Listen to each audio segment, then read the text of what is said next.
കലവറ എപ്പിസോഡ് 5 ക്ഷേമ പെൻഷനിൽ കൈയിട്ട് വാരരുത്. ഈ പ്രോഗ്രാം നിങ്ങൾക്കായി സമർപ്പിക്കുന്നത് കാർടെക് ചെറുപുഴ. ഇന്ന് എല്ലാവർക്കും ചായ ഇല്ല, എല്ലാവർക്കും പാൽപ്പായസം ഉള്ളു കേട്ടോ. ഓണം വക ആയിരിക്കും. ഓണം വക എന്റെ വകയിൽ എല്ലാവർക്കും പാൽപ്പായസം. പക്ഷെ മുട്ട പിഴുകി വെച്ചിട്ടുണ്ട്, അതിന്റെ കാശ് വേറെ തന്നെ. അത് പ്രശ്നമല്ലപ്പാ. ചായ ഇല്ലാണ്ട് ശരിയാവില്ലല്ലോ. നമുക്ക് ഇത് ഭയങ്കര മധുരല്ലേ പായസം.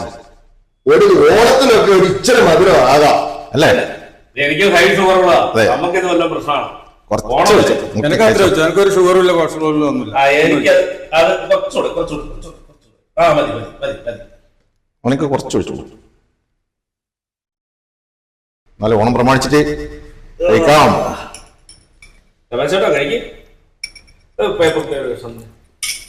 അയ്യോ അത് വേണ്ടി വന്നല്ലോ. സാരല്ല, അതെല്ലാം സംഭവിക്കുന്നതാണ്. അതെ രമേശ, എന്തുണ്ട് പിന്നെ വിശേഷം?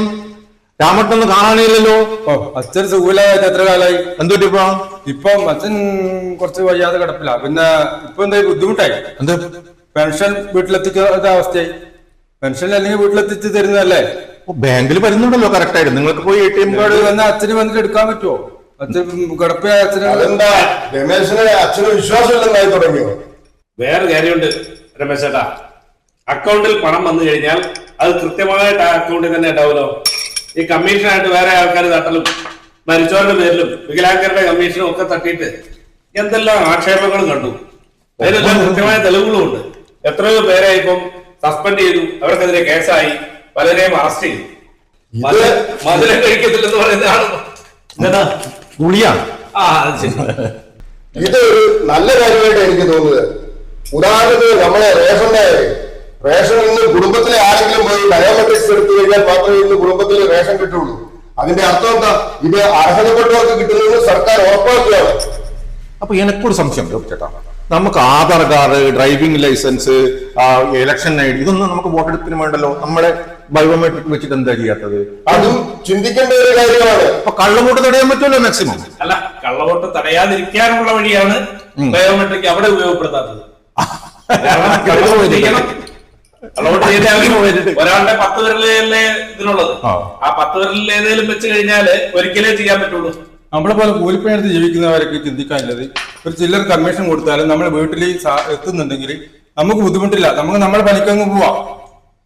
രമേശേട്ടൻ പറഞ്ഞതിന്റെ അകത്ത് ഒരു കാര്യമുണ്ട്. പക്ഷേ അതില് മാന്യതയില്ലാതെ 50 രൂപ സഹകരണ ബാങ്കിൽ കൊണ്ട കൊടുക്കുന്നവർക്ക് ഒരു കമ്മീഷൻ അങ്ങനെ വെച്ചിട്ടുണ്ട് ഔദ്യോഗികമായിട്ട്. ആ 50 ന്യായമാണെന്ന് കൂട്ടുകയും ചെയ്യാം, കാരണം അവരുടെ അധ്വാനത്തിൽ. അതേസമയം 500ഉം 1000ഉം മേടിക്കുന്നവരും കിട്ടുന്നതിന്റെ പകുതി കൊണ്ട് മുക്കുന്നവരും, അതുപോലെ തന്നെ ഈ വികലാംഗന്റെ പൈസ അടിച്ചു മാറ്റുന്നവനെയൊക്കെ എന്നാ പറയണ്ടേ? 10 വർഷമായിട്ട് മരിച്ചവരുടെ എല്ലാം പേരിൽ പൈസ അടിച്ചു മാറ്റി 29 ലക്ഷം അടിച്ചുകൊണ്ട് പോയവനെ ഇപ്പൊ പൊക്കിയിട്ടുണ്ട്, അറിയാമല്ലോ. നല്ല ഭയങ്കര കഷ്ടമാണ്. ഇത് കുറെ ആൾക്കാർക്ക് ഒരു മേലറിവാതെ ജീവിക്കാനുള്ള ഒരു മാർഗം ആയിരുന്നു മുമ്പ് ഇങ്ങനെയുള്ള ഈ സംഗതികളൊക്കെ. ഇപ്പോൾ അത് വളരെ സുതാര്യമാക്കി എന്ന് വേണം കരുതാൻ. നമുക്ക് കണ്ടറിയാലോ. അതെ, പക്ഷെ വേറെ കാര്യമുണ്ട്. ഇപ്പം ഈ കഞ്ചാവും മയക്കുമരുന്നും കള്ളക്കടത്ത് നടത്തിയിട്ടൊക്കെ പൈസ ഉണ്ടാക്കുന്ന കുറെ ആൾക്കാരുണ്ട്. ഇത് പാവപ്പെട്ടവന്റെ പെൻഷൻ കൊടുത്തിട്ടും അതിൽ നിന്ന് അടിച്ചു മാറ്റി ജീവിക്കുന്നവരുണ്ട്.